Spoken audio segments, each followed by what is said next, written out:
키는 150cm도 차에 되지 않았고 척추는 굽어 있었으며 스페인 대사는 외교 일지에 그녀를 가리켜 궁정에서 가장 못생긴 여인이라고 기록했다. 그런데 그 여인이 영국 왕위 계승 서열 3위였다. 그리고 서유럽 역사상 가장 강력한 군주 중 한 명인 엘리자베스 1세 여왕은 오직 하나의 죄목으로 그녀를 수년간 가택 연금에 처했다. 그 죄목이란 감히 사랑을 했다는 것이다. 이것은 레이디 메리 그레이의 이야기다. 그레이 가문의 막내딸이자 역사가 거의 완전히 지워버린 왕위 계승자 메리 그레이를 이해하려면 먼저 그녀가 어떤 환경에서 태어났는지를 알아야 한다. 1553년 그녀의 큰언니 레이디 제인 그레이는 영국 왕위에 올랐다. 불과 9날 만에. 그리고 16의 나이에 처형되었다.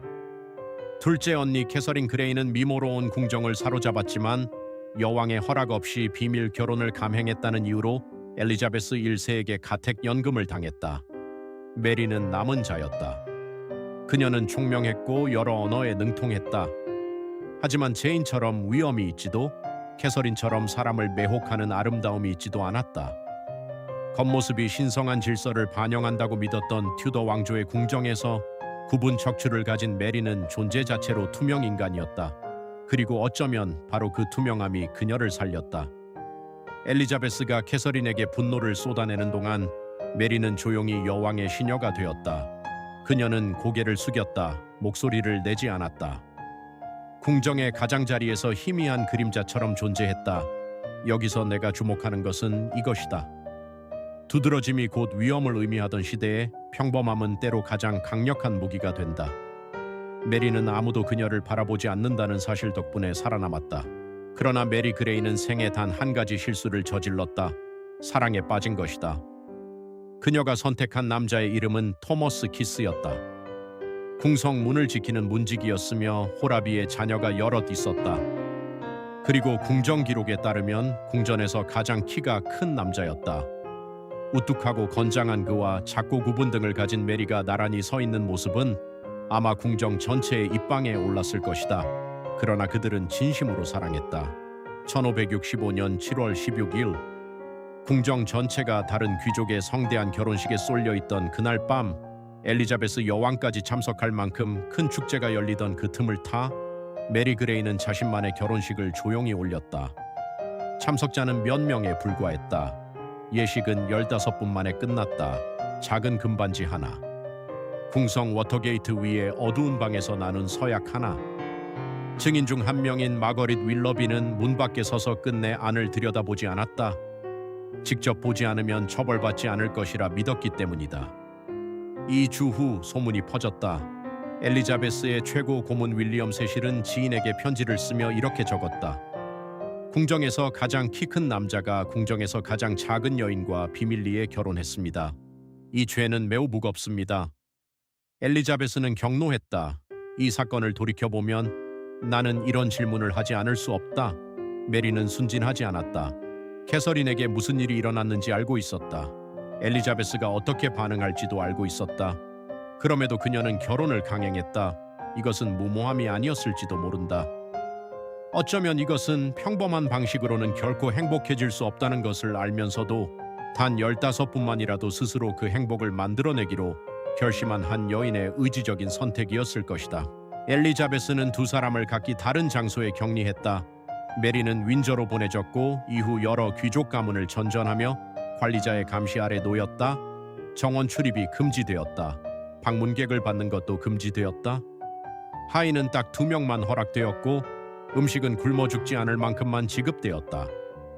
토머스 키스는 플리트 감옥, 플리트 프라이즈니에 수감되었다. 튜더 시대 런던에서도 손꼽히는 혹독한 곳이었다. 그는 습하고 더러운 독방에서 병을 얻었다. 한 시기에는 그의 식사가 우연인지 의도인지 모를 방식으로 개의 옴을 치료하는 독성 혼합물에 담갔다 꺼내져 제공되기도 했다. 그는 세실에게 편지를 썼다. 여왕이 내리는 어떤 처벌도 달게 받겠지만 새 간수의 잔혹함만큼은 견딜 수 없다고 아무도 개입하지 않았다. 메리는 수차례 편지를 써서 세실에게 용서와 자비를 구했다. 그러나 캐서린이 복종의 표시로 남편의 성을 따 캐서린 시모어라고 서명했던 것과 달리 메리 그레이는 끝까지 자신의 이름을 메리 그레이로 서명했다. 메리 키스가 아니었다. 엘리자베스가 인정하지 않는 남편의 성을 쓰지 않았다. 이것은 무언의 태도였다. 세실도 그것을 알아챘다. 1571년 토머스 키스는 수년간의 옥살이와 병막 끝에 그들이 다시 만나기 전에 세상을 떠났다. 부고가 전해지자 메리는 완전히 무너졌다. 세실에게 편지를 보내 상복을 입을 수 있게 해달라고, 남편의 어린 자녀들을 돌볼 수 있게 해달라고 청원했다. 그리고 현존하는 편지 기록 중 처음이자 마지막으로 그녀는 자신의 이름을 메리키스로 서명했다. 그것이 그녀가 남편의 성을 쓴 유일한 순간이었다. 결혼 직후도 아니었고 용서를 구하는 편지에서도 아니었다. 그가 죽은 뒤였다. 마치 세상에 이렇게 말하는 것처럼 이 남자는 내 남편이었다. 나는 그를 사랑했다. 그 사실만큼은 빼앗기지 않겠다. 1572년 엘리자베스는 마침내 메리를 풀어주었다. 자비심 때문이 아니었다. 정치적 압박으로 인해 고문들에게 어떤 형태로든 유화적 제스처를 보여야 했기 때문이었다. 27이 된 메리 그레이는 수년 만에 처음으로 자신의 의지대로 살 수 있게 되었다. 그녀는 런던의 작은 구역인 세인트 보톨프에 자신의 집을 꾸렸다. 새 깃털 이불을 샀다. 은그릇을 샀다. 수년간 기워 입던 누더기 대신 다시 궁정 유행에 맞는 옷을 갖추었다. 토머스 키스의 딸 제인 머리게 아이의 데모가 되었다.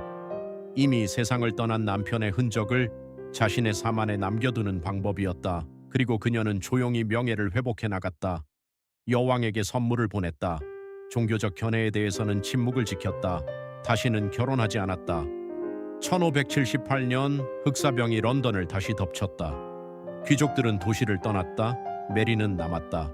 아마도 그녀가 신비한 루비라고 부르던 보석을 믿었기 때문이었을 것이다. 튜더 시대 사람들은 유니콘 뿔 밑동에 피가 굳어 만들어진 이 보석이 전염병을 막아준다고 믿었다. 1578년 5월 17일 죽음이 가까웠음을 직감한 그녀는 유언장을 작성했다. 사흘 후 그녀는 세상을 떠났다. 그녀를 가택연금했고 남편과 떼어놓았으며 남편을 감옥에서 죽게 내버려 두었던 엘리자베스는 메리 그레이를 위해 웨스트민스터 사원에서 성대한 장례식을 거행했다. 묘비에는 이름이 없다. 지금도 그렇다. 튜더 역사에서 그레이 세 자매를 이야기할 때 역사는 흔히 이렇게 기억한다.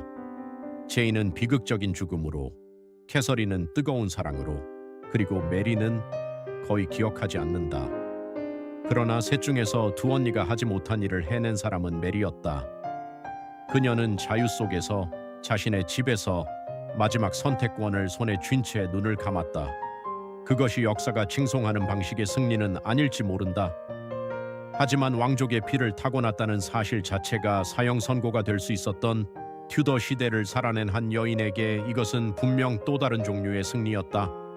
어둠 속에서 버티는 법을 배운 사람만이 얻을 수 있는 그런 승리.